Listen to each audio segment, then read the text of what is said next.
La visita del presidente Raúl Castro a México el 6 y 7 de noviembre fue la primera visita de un presidente de Cuba oficial desde los 60, cuando vino el presidente entonces, Osvaldo Dorticós, que fue el primer presidente después de la Revolución. Yo creo que la visita de Raúl Castro a México, en especial a Mérida, fue importante porque de alguna manera ya cerró totalmente un ciclo de la relación bilateral. Ya no tenemos una relación bilateral en donde el elemento ideológico, el elemento de Guerra Fría, el elemento del antagonismo entre Estados Unidos y Cuba definían de alguna manera la relación bilateral. Igualmente, en aquel momento durante Guerra Fría hubo años de una buena relación en la que hubo un entendimiento en el sentido de que México no apoyaba la contrarrevolución cubana y Cuba no apoyaba la subversión en México. Cuando se deteriora la relación, sobre todo durante el gobierno del presidente Vicente Fox a partir del 2000, lo peor fue entre el 2002 y el 2004, este entendimiento se resquebrajó, ¿no? México sí opinó sobre el sistema político cubano, sobre lo que ocurría en Cuba, estuvo en contacto con disidentes, con el exilio, etcétera, pero lo más interesante es que el gobierno cubano respondió también interviniendo no para fomentar la subversión en México de ninguna manera, pero sí estableciendo vínculos por primera vez muy importantes con la oposición, ¿no? Entonces teníamos una relación mucho más cercana entre Cuba, por ejemplo, y el PRD. Entonces, entendimiento se resquebraja, suceden cosas nuevas que no habían sucedido en la relación bilateral y como todos conocemos, vienen una serie de anécdotas que no vale la pena recordar, pero las cuales provocan al final el retiro de embajadores de las dos capitales. El gobierno de Calderón, hay que decirlo, es quien realmente inicia el acercamiento a Cuba. El acercamiento a Cuba por parte del presidente Calderón creo yo que tiene que ver con una estrategia mucho más general de parte, desde luego, del presidente y de la Cancillería, de lograr un reacercamiento de México hacia América Latina como región, ¿no? Durante el gobierno de Fox también tuvimos problemas con Venezuela, con Argentina, en algún momento con Chile, con Bolivia, en fin, teníamos una relación difícil con muchos países latinoamericanos. Entonces, teniendo esto como base, el presidente Calderón lo que hace es tratar un acercamiento a la región y desde luego con Cuba, porque Cuba había sido de entre todos estos países, el deterioro más notorio, porque siempre nos habíamos manejado con ciertos mitos de la relación México-Cuba, de afinidad, de simpatía, etcétera, que no son necesariamente ciertos, pero sí existía una relación de alguna manera fluida, que se pierde, por supuesto. Entonces, un poco la idea de entrar a América Latina es también acercándose a Cuba. Y quien realmente realizó ese trabajo muy difícil de acercamiento ya con Raúl, fue la Secretaría de Relaciones Exteriores durante el gobierno de Felipe Calderón y se restablecen los embajadores, hay embajadores en las dos capitales que son gente de mucha confianza de los presidentes, lo cual era muy importante y se restablece la comunicación. Difícil, no fue fácil para nada, pero por lo menos ya había una comunicación, se firmó un memorándum migratorio, se renegoció la deuda. Entonces yo diría que los primeros pasos realmente para el reacercamiento se dan con Calderón. Cuando entra el gobierno del presidente Enrique Peña Nieto, creo que hay también esta idea de México tiene que seguir trabajando en tener una presencia mucho más fuerte, mucho más visible en la región de América Latina. Y Cuba, otra vez, es una muy buena manera de empezar por toda nuestra historia, la historia de la relación bilateral, y en noviembre de 2013 se da lo que el gobierno mexicano llama el relanzamiento de las relaciones. En este relanzamiento de las relaciones se firman un número bueno de acuerdos, creo que fueron 7 más o menos, condonamos una parte de la deuda cubana y hay, como ya la voluntad expresa de iniciar una nueva relación. Y lo que es importante en este momento es que ya la nueva relación se da con un contenido muy distinto del que históricamente se había dado. Es un contenido muy específico, se trata de cuestiones comerciales, de inversión, educación, turismo, extradición. etcétera. Son cosas que ya son muy prácticas, muy definidas, y no estamos hablando de cuestiones ideológicas, ni de cuestiones de la relación con Estados Unidos, ni de la potencia hegemónica, ni nada de ese tipo, sino que es ya una relación con un contenido muy distinto. Y yo creo que ese fue el primer paso para llegar ahora a lo que fue la visita del presidente Raúl Castro, que es, desde mi punto de vista, una forma de decir, ya cerramos ese ciclo, ya iniciamos otro, queremos que funcione y evidentemente va a ser una relación distinta. Los dos temas que se trataron durante la visita de Raúl Castro, que no era difícil prever que esos iban a ser los temas importantes, es el tema comercial, por un lado, y el tema migratorio, por otro. Yo creo que en términos de la política exterior de México, la visita de Raúl fue muy congruente con una política exterior que inició el gobierno de Peña Nieto, de muchas visitas oficiales, de muchos viajes, así la definiría yo, así digamos típicamente diplomática, ¿no? El presidente viaja mucho, va a ver a muchos mandatarios vienen al país, así que en ese sentido creo que fue congruente con esta tendencia de una política exterior de viaje, diría yo, y de recibir a mandatarios extranjeros. Y por parte de Cuba, creo yo que sí hay un interés muy claro en tener una buena relación con México por muchas razones, pero somos vecinos y esa es la principal. La cuestión comercial les importa muchísimo ahorita a los cubanos, están desarrollando una zona económica especial en el puerto de Mariel, para lo cual requieren mucha inversión. México está cerca, México tiene empresarios fuertes, México hay comerciantes, hay empresarios que han comerciado con Cuba durante muchos años. Entonces, en cuestión de inversión y en cuestión de comercio, creo que somos una oportunidad. Desde luego no nos podemos comparar con lo que en algún momento va a ser Estados Unidos, con lo que pueda ser Canadá, España, Italia o el mismo Brasil, pero sí somos una fuente importante tanto de comercio como de inversión.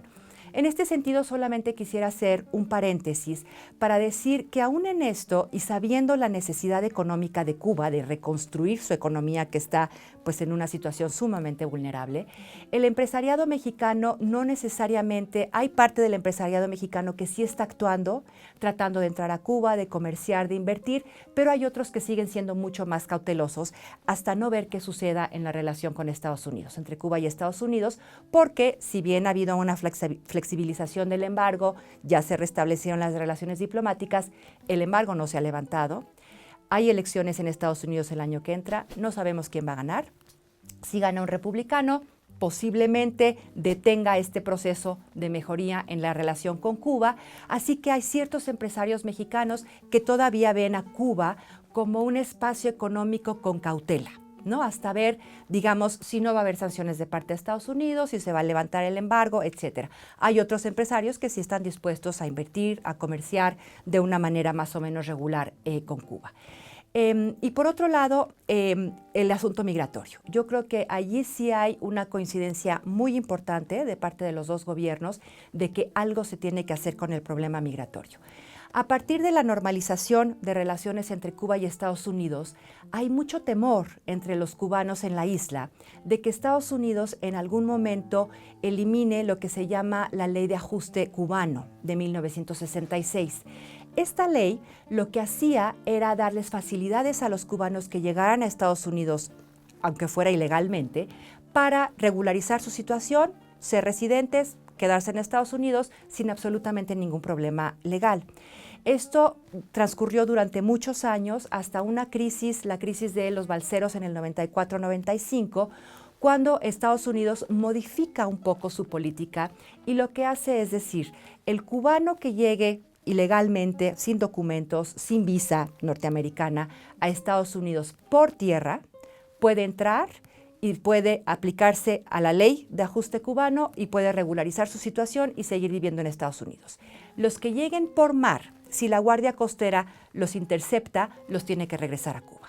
De esa manera, lo que sucede es que todos los cubanos tienen que entrar ahora por tierra. Entonces, lo que está pasando es que muchos cubanos llegan de manera indocumentada a México, a Centroamérica y sobre todo a Ecuador, porque a Ecuador no necesitan visa. Y desde Ecuador van subiendo, ¿no? Hasta llegar a México y pasar todo México y llegar a Estados Unidos por tierra, que es lo que es importante.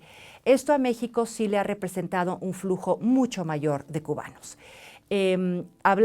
Hay mucha diferencia, hay quien dice que son 4,000, hay quien dice que son 6,000, hay quien dice que son 10,000 en lo que va del año, por ejemplo, ¿no?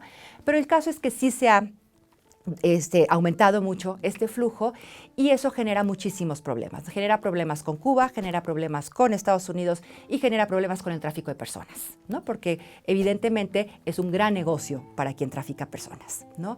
Entonces, lo que tenemos ahorita es una situación poco cómoda y agradable, diría yo, para las autoridades mexicanas porque no los pueden repatriar a Cuba.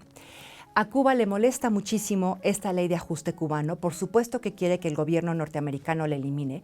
Para el gobierno norteamericano es muy difícil de repente decir, ya quitamos esta ley, porque tiene una comunidad cubana muy importante, tiene políticos cubanos muy poderosos que evidentemente no van a dejar que el proceso sea tan fácil.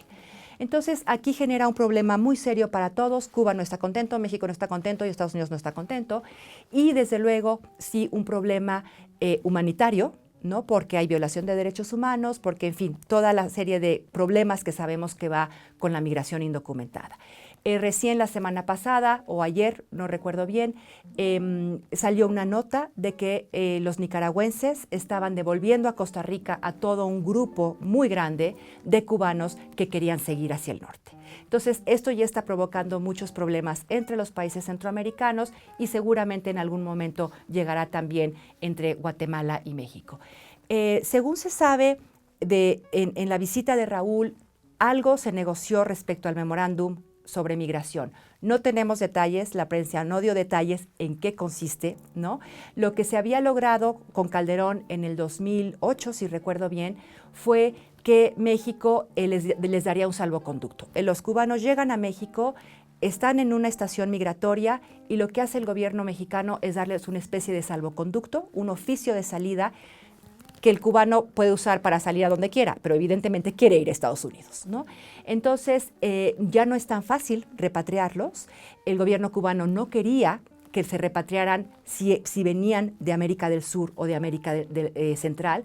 Entonces, hay un problema allí muy complicado. Hasta ahorita no sabemos bien a bien en qué consiste ese memorándum, pero lo que sí sabemos es que ese va a ser un problema bilateral que hay que tratar, ¿no? Un problema bilateral que hay que tratar, que depende mucho de lo que suceda en Estados Unidos, sin duda, pero nos está afectando a los dos países. Bueno, a los tres, de hecho, también Estados Unidos, ¿no? Entonces, ahí tenemos uno, comercio fue otro. Y el tercero, que no se mencionó nada, pero creo que vale la pena mencionarlo, se refiere a la frontera marítima en el Golfo de México. Hay una zona en el Golfo de México, el nódulo oriental, que le llaman, que es una zona en que no se ha definido bien la frontera marítima entre Estados Unidos, Cuba y México. Al parecer hay ciertos recursos en esa zona, a lo mejor petróleo, dicen que si lo hay, está tan profundo que a lo mejor no sirve de nada, pero ciertamente ahora que ya Estados Unidos y Cuba normalizan sus relaciones, ellos tenían una frontera marítima temporal porque nunca lo habían resuelto. Nosotros no, nosotros ya teníamos nuestra frontera bien delimitada, pero hay esta parte en que coincidimos los tres países. Entonces, ahora que ya hay relaciones entre Cuba y Estados Unidos, ese seguramente será otro de los temas de negociación. Entonces, con lo que yo concluiría entonces con todo esto es con decir que sí, en efecto, tenemos una relación que sí tiene asuntos importantes que tratar en el corto plazo, en el mediano plazo, que yo creo que es importante que haya mucha comunicación entre los dos países, que mucho depende de lo que pase en Estados Unidos y entre Estados Unidos y Cuba, no nada más de lo que quiere el gobierno mexicano o lo que quiere el gobierno cubano. Allí sí estamos en un triángulo otra vez. Pero yo creo que ya la relación histórica la cerramos, esa relación de Guerra Fría ya se acabó, de la Revolución Cubana, del apoyo, de la solidaridad de México a Cuba, creo que eso ya quedó en el pasado, es otra relación, creo que no va a ser tan cercana ni tan benéfica para las dos partes como fue en la Guerra Fría, eso no quiere decir que tenga que ser mala, ¿no? Y yo creo que también va a ser una relación que, a menos de que algo suceda, digamos, como muy grave, no se me ocurre como que en términos de la relación con Estados Unidos, yo creo que en el largo plazo va a ser una relación, digamos, menos, ¿cómo decirlo?, que se preste menos a todo ese mito y a toda esa retórica a la que se prestó, ¿no? Digamos, una relación como con cualquier otro país del Caribe, de Centroamérica, con las dificultades que trae el ser vecinos, ¿no? Pero por lo menos lo que yo sí creo que hay ahorita es una buena disposición por parte de los dos gobiernos de sacar esta relación hacia adelante, y desde luego creo que tendremos que esperar mucho a ver qué sucede en la elección norteamericana el año que entra para ver qué curso sigue la relación Estados Unidos-Cuba, y a partir de entonces ver cómo se puede negociar bilateralmente y cómo se va a tener que negociar trilateralmente.